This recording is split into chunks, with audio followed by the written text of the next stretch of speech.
Hey guys, thank you for watching my video and hopefully enjoyed it. Hopefully you liked seeing this little guy get created. It was a lot of fun. I really enjoyed it. I learned a lot.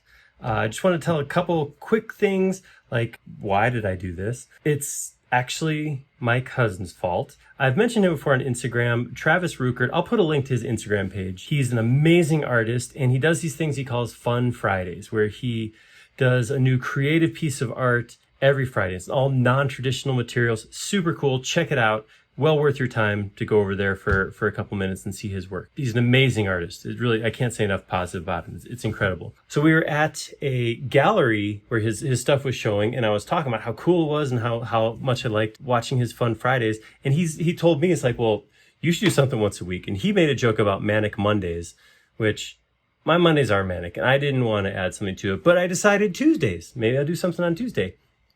And I wanted to pick something that I thought I could do in a week, every week, and I thought making a little figurine or a little toy would actually fit there. Like, I thought I could do this once a week.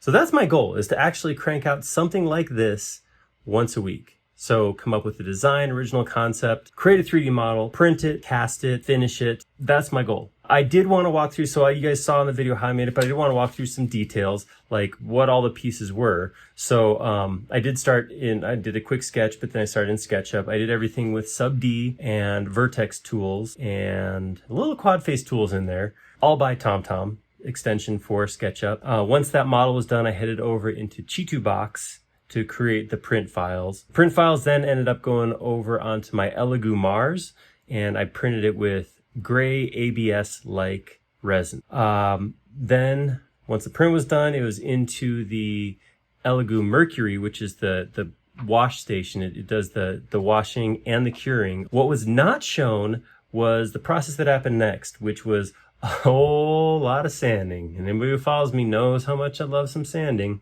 No, I don't. I didn't bother putting that in there because I hate it. I hate sanding. But I did that. Tried to make my print as smooth as possible for casting it. Everything was cast with Smooth On products. I used Umu 30 for the actual mold making, and then cast the whole thing in Smooth Cast 320. So 320 has this kind of off-white. It's not like bright white. You see, it's kind of a little yellowy, kind of bone colored is what I would call it. And I just thought that was perfect. It's nice and hard. It's shiny. You can see all that shine happening on there. So that was the right stuff for this. I really liked the way this turned out. The final step after that was filling in the mouth. And you can see on this one, the mouth actually looks a lot different, and the mouth and the eyes look a lot different from what was in the video. In the video, so I did it with UV curing resin. It's a clear resin, and I added some black dye to it. I added too much dye when I did it in the video, and what happened was the top layer cured under the UV light and the inside didn't. So the next morning I came down and both eyes and mouth fell out and the uncured resin dripped down the ghost's face. It was not a pretty sight. It was bad news.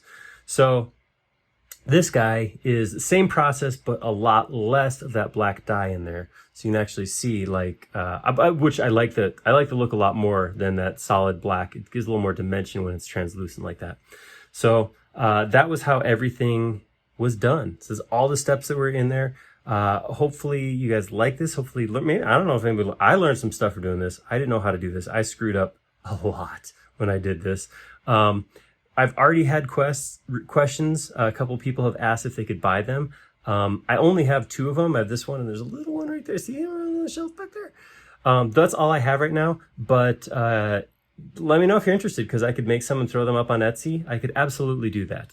Also, please let me know what you think of this video, because I'm looking for a way that's, like I said, I'm going to try to do one of these a week. So I'm trying for a format that's maintainable. And this seems like I could do this. I could pull this off once a week. So let me know what you think. Thank you so much for watching, and have a great day. Thanks.